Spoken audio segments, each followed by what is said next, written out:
ప్రస్తుతం తెలంగాణ మరియు ఆంధ్ర మరియు భారతదేశంలో చాలా వరకు ఫేక్ డాక్టర్స్ అనే పేరుతో తర్వాత ట్రాన్స్ప్లాంటేషన్స్ ఎక్కువగా జరుగుతూ ఉన్నాయి. చాలా వరకు హల్చల్ అవుతా ఉన్నటువంటి విషయం. ఈ విషయంలోనే సోమాజిగూడ ప్రెస్ క్లబ్లో ఈరోజు ప్రెస్ మీట్ పెట్టారు. తర్వాత మేడం, హాయ్ మేడం, ఎలా చూడొచ్చు అంటే ఫేక్ డాక్టర్స్ అనేది, కొంతమంది డెర్మటాలజిస్ట్ అనేది, తర్వాత ట్రాన్స్ప్లాంటేషన్స్ ఇవన్నీ చాలా వరకు ఈ మధ్య కాలంలో చాలా వరకు జరుగుతూ ఉన్నాయి. అంటే దీంట్లో ఇద్దరు ముగ్గురు చనిపోయారు అనేది కూడా వార్త చాలా పెద్ద వరకు సంచలనం అవుతా ఉన్నాయి. అంటే ఎలా గుర్తించాలి ఒక పేద ప్రజలు అనేది? అంటే ఎవరికి తెలియదు డెర్మటాలజిస్ట్ ఎవరు ఇదని. అంటే ఎలా గుర్తించాలి మేడం ఫస్ట్గా? ఫస్ట్ థింగ్ అండి, మీరు ప్రిస్క్రిప్షన్ అనేది అడగాల. ప్రతి డాక్టరు కూడా ప్రిస్క్రిప్షన్ అనేది ఇవ్వడం వాళ్ళ బాధ్యత. సో ఆ ప్రిస్క్రిప్షన్లో డాక్టర్ ఫుల్ నేమ్ ఒకటి, డిగ్రీ ఒకటి, రిజిస్ట్రేషన్ నంబర్ ఒకటి. ఇప్పుడు ఇక్కడ మనం Telangana medical council registration number అనేది రాయడం కంపల్సరీ. తర్వాత డర్మటాలజిస్ట్ అనే వాళ్ళకి ఎంబీబీఎస్ ఫస్ట్ ఉండాల్సిందే. ఎంబీబీఎస్ 5.5 years తర్వాత 3 years ఆఫ్ ఎండి కానీ డిఎన్బి కానీ, ఆర్ ఎండి కూడా అనేక రకాల ఎండీలు ఉంటాయి. MD in dermatology or DVL, dermatology venereology leprology. ఇప్పుడు ఎంబీబీఎస్ ఉంది, ఎండి ఇన్ పెథాలజీ ఉండొచ్చు, అలా డర్మటాలజిస్ట్లు అవ్వరు. అలాగే diploma in dermatology or DVL కూడా ఉండొచ్చు. సో ఈ డిగ్రీస్ సింపుల్గా ఏంటంటే, ఒక పలానా వాళ్ళ పేరు చూసారు మీరు, దాన్ని మీరు నెట్లో చూసుకుంటే, తెలంగాణ మెడికల్ కౌన్సిల్ రిజిస్ట్రేషన్లో చూసుకుంటే అందులో నా డిగ్రీ అక్కడ రిఫ్లెక్ట్ అవ్వాలి, ఆ మ్యాచ్ అవ్వాలా. ఒకవేళ ఇక్కడ నేను ఏదో ఒక 1 2 3 4 5 రాశాను, కానీ నా పేరు మెడికల్ కౌన్సిల్లో కాకుండా డెంటల్ కౌన్సిల్ రిజిస్టర్లో దొరికింది అనుకోండి, దాని అర్థం ఏంటి, నేను డెంటిస్ట్ అనేసి. అంటే వాళ్ళకు కూడా డాక్టర్ అనే ప్రిఫిక్స్ ఉంటుంది, అది వేరే విషయం. బట్ వాళ్ళు చేయాల్సిన పని వాళ్ళు చేయాలి, మేము చేయాల్సిన పని మేము చేయాలి. ఎందుకంటే పబ్లిక్కి నష్టం కాకూడదు. తెలంగాణ మెడికల్ కౌన్సిల్ ఏదైతే ఉందో, అంటే దీని మీద ఎలాంటి యాక్షన్ తీసుకోలేదా మేడం ఇప్పటివరకు? అంటే ఇన్ని జరుగుతున్నా కూడా చాలా యాక్షన్ తీసుకున్నారండి, తీసుకుంటూనే ఉన్నారు. సో తెలంగాణ మెడికల్ కౌన్సిల్ వాళ్ళు one of the most active medical councils in the country. అనేక ఇన్స్పెక్షన్స్ చేశారు, అనేక జిఓస్ రిలీజ్ చేశారు, అనేక ఎఫ్ఐఆర్స్ లాడ్జ్ చేశారు. కానీ ఫైనల్లీ ఎఫ్ఐఆర్ వరకే వాళ్ళ బాధ్యత. తర్వాత ఇంప్లిమెంట్ అమలు జరపాల్సింది ఎవరు? ది డిఎంఎండ్హెచ్ఓస్. ఇప్పుడు ఒక ఫేక్ క్లినిక్ ఉంది, ఆర్ లేకపోతే ఈ పలానా క్లినిక్లో ఒక ఫేక్ డాక్టర్ ఉన్నారు అని చెప్పి వాళ్ళు ఎఫ్ఐఆర్ వరకు లాడ్జ్ చేస్తారు. తర్వాత యాక్ట్ చేయాల్సింది ఎవరు? పోలీస్. ఆ తర్వాత డిఎంహెచ్ఓ వాళ్ళు వెళ్ళి వాళ్ళు దాన్ని సీల్ చేయాలి. మొన్న మేము తమిళనాడులో ఒక homeopathy lady year lobe surgery చేస్తూ ఉండే, ఇయర్ లోబ్ రిపేర్ చేస్తూ ఉండే. సో దానికోసం మేము ఆమెను అరెస్ట్ కూడా చేయించాం. సో అలాంటిది ఇంకా తెలంగాణలో జరగలేదు, కానీ తెలంగాణ మెడికల్ కౌన్సిల్ వాళ్ళు మాత్రం చాలా కష్టపడి పనిచేస్తున్నారు. అంటే ఇప్పటివరకు ఎన్ని కంప్లైంట్ రైజ్ అయి ఉంటాయి మేడం మీ ద్వారా? మేము ఇచ్చినవే అట్లీస్ట్ ఒక 220 అయి ఉంటాయండి. సో ఇది మేము తెలంగాణ మెడికల్ కౌన్సిల్ వాళ్ళకి ఇచ్చాము, డిఎంఎండ్హెచ్ఓస్కి ఇచ్చాము, తెలంగాణ డెంటల్ కౌన్సిల్కి కూడా ఇచ్చాం. డెంటల్ కౌన్సిల్ నుంచి అయితే ఏమీ ఒక్క యాక్షన్ కూడా ఇప్పటివరకు అవ్వలేదు. అంటే ఇప్పుడు ఒక చిన్న చర్మ సమస్య వచ్చినా, ఏదైనా చిన్న ఆర్ఎంపీ డాక్టర్ దగ్గరికి వెళ్ళడం, అక్కడ వాళ్ళు ఏదన్నా ట్యూబ్ లాంటివి ఇవ్వడం, దాని తర్వాత 1 week 2 weeks రికవర్ అవ్వడం, ఇవంటివి కూడా జరుగుతూ ఉంటాయి. మరి ఆ డర్మటాలజిస్ట్ లాంటి పెద్ద పెద్ద డాక్టర్ల దగ్గరికి సామాన్య ప్రజలు కూడా రాలేనటువంటి పరిస్థితి కదా మేడం. మరి ఎలా చూడొచ్చు అంటే ఆర్ఎంపీ డాక్టర్ కూడా చర్మ సమస్యలకు సంబంధించినటువంటి ట్రీట్మెంట్ చేయడం? సో ఆర్ఎంపీ డాక్టర్ అంటే రూరల్ మెడికల్ ప్రాక్టీషనర్ మీరు చెప్తున్నారు. సో నిజంగా విలేజెస్లో అయితే అలాంటి మాటేనండి. కానీ ఇప్పుడు తెలంగాణలో మనకి ఎంత డెవలప్మెంట్ జరిగిందంటే, ప్రతి రూరల్ హెల్త్ సెంటర్ ఆర్హెచ్సిలో కూడా మీకు ఎంబీబీఎస్ డాక్టర్ ఉంటారు. సో బేసిక్ వాటికి ఎంబీబీఎస్ డాక్టర్లు సరిపోతారు. ఇప్పుడు ఏదైనా అడ్వాన్స్డ్ ఉండి ఆర్ లేకపోతే వాళ్ళ దగ్గరికి వెళ్ళారు, అది తగ్గలేదు, అలాంటిదప్పుడు స్పెషలిస్ట్ దగ్గరికి వెళ్ళాలి. ఎందుకంటే మనకున్న స్పెషలిస్టులు సరిపోరు. కానీ మోస్ట్లీ ఎంబీబీఎస్ డాక్టర్ల దగ్గరికి వెళ్ళరు, ఫార్మసీ దగ్గరికి వెళ్తారు, అంటే మెడికల్ స్టోర్ దగ్గరికి. అక్కడ ఏదో ఒక క్రీమ్ తీసేసుకుంటారు, యూజువల్గా అందులో స్టెరాయిడ్ కలిపి ఉంటుంది. సో పెట్టంగానే తగ్గుతుంది, ఆపంగానే పెరుగుతుంది, ఈ లోపల జరుగుతుంది ఉంటుంది, అది స్ప్రెడ్ అవుతూ ఉంటుంది, ఫ్యామిలీ మెంబర్స్ ఎఫెక్ట్ అవుతూ ఉంటారు. ఇప్పుడు ఫంగల్ ఇన్ఫెక్షన్స్ అవి ఎంత కామన్ అయిపోయినాయి అంటే, పైగా ముందు మేము చదువుకున్న రోజుల్లో ఉండే మెడిసిన్స్ ఇప్పుడు పనిచేయడం మానేసినాయి. ఎందుకంటే రెసిస్టెన్స్ వచ్చేసింది. రెసిస్టెన్స్ అనే మాట మీరు వింటారు, antibiotic resistance, anti fungal resistance. So ఆనాటి మెడిసిన్స్ పనిచేయట్లేదు. అప్పుడు ఏమవుతుంది, ఇంకా ఎక్కువ కాస్ట్ అయ్యే మెడిసిన్స్ ఎక్కువ రోజులు వాడాల్సి వస్తుంది. మేము చదువుకునేటప్పుడు వారానికి ఒక టాబ్లెట్తో 4 వారాల్లో అయిపోయేది, ఇప్పుడు రోజుకి 2 క్యాప్స్యూల్స్ 3 నెలలు వాడాల్సి వస్తుంది. అదే వ్యాధి.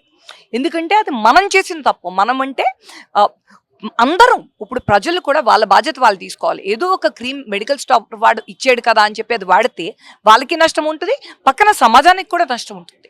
సో ఆర్ఎంపీలు అంటే రూరల్ మెడికల్ ప్రాక్టీషనర్స్, వాళ్ళు స్టిరాయిడ్స్ ఒకటి వాడకుండా గవర్నమెంట్ వాళ్ళు చూసుకోవాలండి. ఎందుకంటే స్టిరాయిడ్స్ అనేవి రిజిస్టర్డ్ మెడికల్ ప్రాక్టీషనర్స్ ఇస్తేనే ఇవ్వాలి. కొన్ని ఉంటాయండి సింపుల్ ప్లెయిన్ యాంటీ ఫంగల్స్ ఉంటాయి, అవి ఓవర్ ద కౌంటర్ అంటే దానికి ప్రిస్క్రిప్షన్ అవసరం లేదు, అలాంటివి వాళ్ళు వాడచ్చు, తప్పులేదు.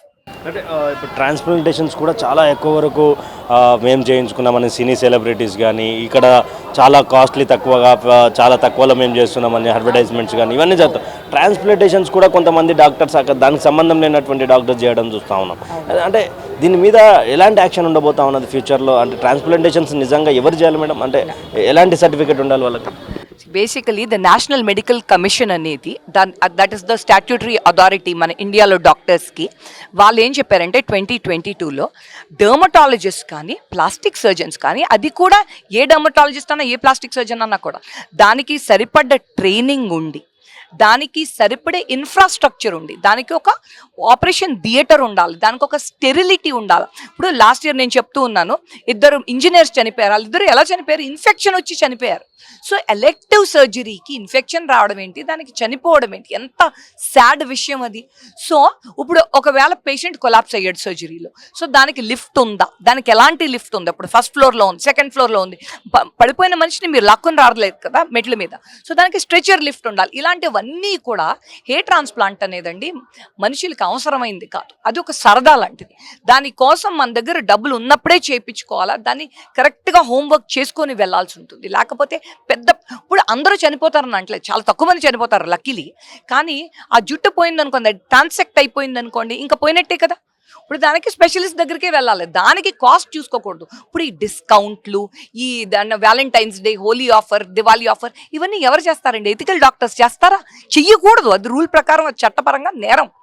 సో అందుకని అలాంటివి చేసే వాళ్ళందరూ కూడా అనెథికల్ వాళ్ళు అని మీకు ముందే తెలిసిపోతుంది. అంటే ఇప్పుడు ఒక ట్రాన్స్ప్లాంటేషన్కి సంబంధించిన ఎగ్జాంపుల్ అన్న తీసుకోండి. నేను ట్రాన్స్ప్లాంటేషన్ చేయించుకోవాలి అనుకుంటే అంటే ఎలాంటి హోంవర్క్ చేయాల్సి ఉంటుంది దాని మీద? అంటే ఎలా దాని మీద అంటే ఏమైనా సైడ్ ఎఫెక్ట్స్ ఏమైనా అఫెక్ట్ అయ్యే అవకాశం ఉంటుందా? చేయించుకోవడం బెస్టా, చేయించుకోవడం బెస్టా? పెద్ద డాక్టర్ల దగ్గరికి వెళ్తేనేమో కాస్ట్ టూ మస్ట్ 5 lakhs అని 6 lakhs అని కాస్ట్ చెప్తారు. కొంతమంది 80,000 70,000 అని చేస్తూ ఉన్నారు. ఎలాంటి చూడొచ్చు? సో పెద్ద డాక్టర్లు, బిజీ డాక్టర్లు ఎక్కువ కాస్ట్ తీసుకోవడం అయితే ఐఎమ్ షూర్ అది జరుగుతూ ఉంటుందండి. ముఖ్యంగా బేసిక్ క్వాలిఫికేషన్ ఉందా లేదా, డర్మటాలజీలో MD/DNB ఉన్నాయా లేదా, లేకపోతే ప్లాస్టిక్ సర్జరీ అయితే MCH ప్లాస్టిక్ సర్జరీ ఉన్నదా లేదా, ఇది ఫస్ట్ చూసుకోవాలి. తర్వాత వాళ్ళ సెటప్ చూసుకోవాలా, వాళ్ళ దగ్గర ఎలాంటి ఓటీ ఉంది, అంటే అది మామూలు రూమ్ని ఓటీ అంటున్నారా లేకపోతే అది నిజమైన ఓటీయా, దానికి ఫ్యూమిగేషన్ చెయ్యొచ్చా చెయ్యకూడదా, ఒకవేళ పేషెంట్ కొలాప్స్ అయితే మధ్యలో ఏంటి పరిస్థితి, దాన్ని ఆ పేషెంట్ని వాళ్ళు ట్రాన్స్పోర్ట్ ఎలా చేస్తారు, వాళ్ళ దగ్గర ఉన్న ఏ హాస్పిటల్తో వాళ్ళకి టైఅప్ ఉంది, ఏ హాస్పిటల్లో ICU ఫెసిలిటీ దగ్గరలో ఉంది, ఇవన్నీ కూడా చట్టపరంగా మా బాధ్యత, మేము చూసుకోవాలా. అది పేషెంట్ బాధ్యత, వాళ్ళు తెలుసుకోవాలా. అడగడంలో తప్పు లేదండి. ఏ మంచి డాక్టర్ అన్నా కూడా ఇప్పుడు యూజువల్గా ప్రిస్క్రిప్షన్లో రాసి ఉంటుంది. మీకు నమ్మకం కావాలి అనుకుంటే ఒక్కసారి మెడికల్ కౌన్సిల్ రిజిస్టర్లో చెక్ చేసేయండి, సరిపోతుంది. తర్వాత నేను ఒకసారి ఓటీ చూడొచ్చా, ఇక్కడ నేను అనెస్థెటిస్ట్ దగ్గరలో ఉంటారా, ఇలాంటివి అడగాలండి. అది పేషెంట్ హక్కు, అది మీరు సద్వినియోగం చేయాలి.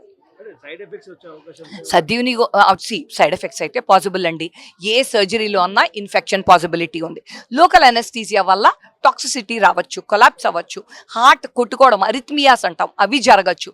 సో ఇవన్నీ అవ్వకుండా ఏం చేయాలా, ఫస్ట్ ప్రీ సర్జరీ వర్కప్ అంటే మీ బ్లడ్ టెస్టులు జరుగుతాయి, మీ BP చెక్ చేస్తాం, మీకు షుగర్ ఉందా, మీకు ఇంకేమన్నా ఇమ్యూనిటీ మీకు బాగుందా లేదా, ఒకవేళ మీకు ఇమ్యూనిటీ బాగాలేదు, మీకు షుగర్ ఉంది కంట్రోల్లో లేదు, ఎందుకు చేయాలి ఇప్పట్లో, అది కంట్రోల్ చేసాక చేయొచ్చు కదా, దానికి ఏమంత ఎమర్జెన్సీ కాదు కదా. సో ఇవన్నీ ముందు చూసుకోవాలండి. సో మంచి డాక్టర్ ఎవరన్నా కూడా ఇవన్నీ ముందే చేస్తారు, అది పేషెంట్ అడగక్కర్లేదు నాకు సైడ్ ఎఫెక్ట్ వస్తుందా అని. నా బాధ్యత మీకు సైడ్ ఎఫెక్ట్ ఉండకుండా చేయటం అనేది. Thank you. ఇది డెర్మటాలజీ విషయంలో కొంత ప్రిస్క్రిప్షన్ అయితే చెక్ చేసుకోవాలా. సామాన్యులు కూడా, ప్రజలు కూడా, ఎవరైతే బాధితులు ఉన్నారో వాళ్ళు కూడా డైరెక్ట్ వెళ్ళి ఆరోగ్య పరిస్థితులను, మేడం మేము ఇవన్నీ చెక్ చేసుకోవచ్చా, మీరు ఎక్కడ ACU ఎక్కడ ఉందని కూడా అడగాల్సినటువంటి బాధ్యత వీళ్ళకు ఉన్నది. ఎవరైతే ఆరోగ్య సమస్యలు ఉన్నాయో వాళ్ళందరికీ ఉన్నది అంటూ కూడా మనతో మాట్లాడు సుధారాణి గారు మాట్లాడినటువంటి. కెమెరామెన్ నాయక్తో ఉదయ్ కిరణ్, సమాజిగూడ.